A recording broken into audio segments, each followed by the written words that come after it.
Et nous voici sur l'un des seuls jeux capables de te juger. Plus tu commets de meurtres, plus les conséquences seront graves. Les rats envahissent les rues, la peste se propage, les gardes deviennent plus agressifs. Mais surtout, ce n'est plus toi contre les ennemis, mais c'est toi contre toi-même. Et si personne ne pouvait t'arrêter, est-ce que tu deviendrais un héros ou un monstre? Bonjour, ici Florian, ou Flo pour les intimes. Aujourd'hui, on va parler de Dishonored, un jeu capable de vous juger. Et pourquoi c'est une masterclass en level design et en Shomoro. Bienvenue dans l'au-delà d'un simple jeu, la série où on analyse la conception d'un jeu vidéo.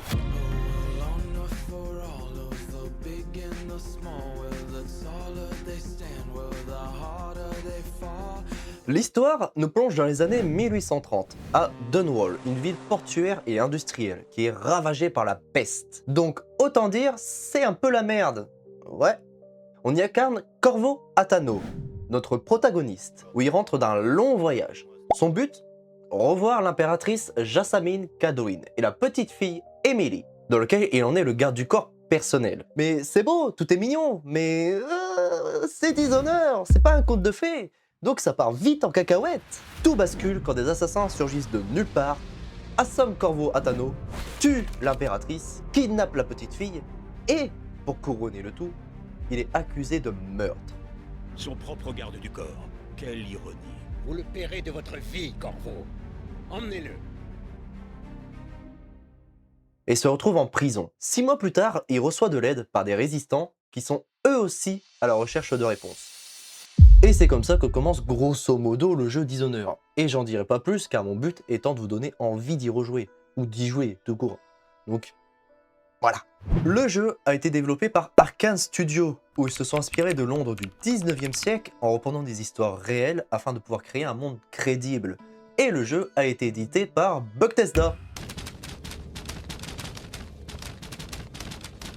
Oui. Et pourquoi j'ai l'impression qu'à chaque fois qu'il y a Bethesda quelque part, le jeu commence obligatoirement par de la prison?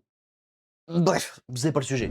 2012, 2016 et 2017. Voici la trilogie des jeux Dishonored. Ce qui rend Dishonored si particulier, ce n'est pas son histoire de vengeance, mais son univers riche et cohérent. Et avec la direction artistique où ils en ont fait un style très particulier inspiré de la peinture à l'huile, avec des proportions exagérées, ce qui le rend tout de suite reconnaissable. Il mélange histoire sombre, politique et steampunk. D'ailleurs, je devrais plutôt dire du wellpunk. Dans Dishonored, l'huile de baleine, c'est ce qui fait marcher l'économie de la ville, et c'est le carburant. Sans elle, plus d'électricité, plus d'économie. Et d'où l'importance d'une ville portuaire, afin de pouvoir partir à la chasse aux baleines. Et ça, c'est cool! Non? Non? Dans la ville, hormis l'huile de baleine, chaque quartier dans Dunwall a son histoire de corruption, de trahison et de complot. Et le monde du jeu est vivant, vous sentez la peste se balader, la pauvreté se répandre partout, et la tension de classe qu'il y a entre les riches et les pauvres. Ici, on part à la chasse aux méchants, dans un semi-open world. C'est pas un monde ouvert comme à la Skyrim. Prends l'exemple de Skyrim, car bon, les éditeurs c'est Bethesda. Autant parler d'un jeu qui leur correspond. Dishonored fonctionne à la place avec des zones ouvertes, avec un level design incroyable, avec des dizaines de possibilités à pouvoir atteindre son objectif. Comme par exemple passer par les toits, afin de pouvoir facilement passer d'un point A à un point B. Ou alors de posséder quelqu'un, voire même un rat pour passer dans des endroits compliqués. Ou tout simplement foncer dans le tas comme un gros bourrin. C'est radical, mais ça marche. Tout est possible, tout.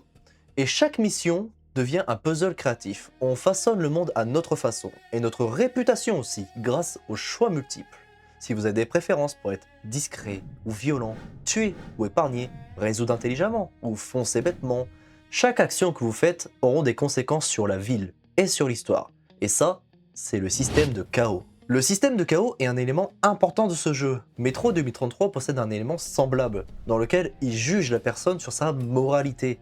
C'est un système que j'apprécie énormément car ça met vos choix en conséquences visibles. Et pour moi, c'est un petit plus dans lequel ça aide le joueur à se plonger dans l'immersion. Exemple, plus vous tuez des gens, plus les rats vont se nourrir. Après, vous connaissez la suite, rats, peste, chaos. Et pour les prochains niveaux, il y aura beaucoup plus de gardes agressifs, beaucoup plus d'infectés, et une histoire beaucoup plus sombre. D'ailleurs, je n'ai pas encore eu l'occasion de parler de la magie. Au cœur de cette noirceur, il y a une figure énigmatique, l'Outsider. Un homme aux yeux noirs et brillants, silencieux, observant le monde avec fascination, où les pouvoirs surnaturels donnés par lui, comme par exemple se téléporter, posséder quelqu'un ou ralentir le temps, changent indirectement le monde. L'Outsider incarne cette neutralité. Il est ni le bien ni le mal. Il observe simplement comment l'être humain réagit face aux pouvoirs qu'ils ont reçus. Passons à l'étape de l'au-delà d'un simple jeu, où j'aime faire la comparaison entre œuvre et réalité. Des moments forts qui ont marqué le joueur et que pour certains laissent à réfléchir. Prenons comme par exemple l'abus de pouvoir, cette magie que l'on reçoit par l'Outsider et qui le partage à d'autres personnes, dans lequel il observe sur toutes ses formes le comportement de chacun. Sauveur du monde ou assassin sans âme de moralité, le pouvoir, c'est comme de l'argent, cela montre le vrai visage des gens. Et avec autant de magie, comment vous réagirez-vous? Personnellement, je sais pas. Il y a aussi la différence d'échelle sociale entre la noblesse qui garde précieusement l'élixir et qui laisse les pauvres mourir dans les rues. C'est une critique sociale du 19e siècle et qui est malheureusement encore valable au jour d'aujourd'hui. Ou bien il y a les choix moraux. Marquer quelqu'un au fer rouge pour le faire devenir un paria. Ou envoyer les jumeaux faire travailler dans leur propre mine en tant qu'esclaves. Moi, j'ai une question à vous poser. Est-ce que la souffrance psychologique n'est pas pire que la mort? Je pense par exemple à la goutte qu'on fait couler sur le front petit à petit, et que ça fait une douleur psychologique atroce.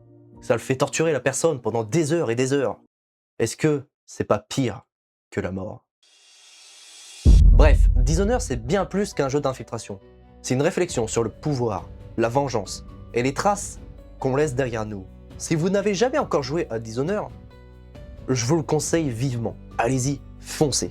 Et pour les gens qui ont déjà joué, j'espère vous avoir donné envie d'y retourner, de faire un carnage. Et dites-moi, dans quel team vous êtes? Infiltration ou carnage? Si tu veux continuer la discussion, je stream tous les mardis, jeudis de 18h à 21h et le dimanche de 13h à 19h. Merci d'avoir regardé la vidéo jusqu'au bout. Si ce format t'a plu, n'hésite pas à mettre un j'aime, un commentaire et à t'abonner afin de me soutenir dans les prochaines vidéos de l'au-delà d'un simple jeu.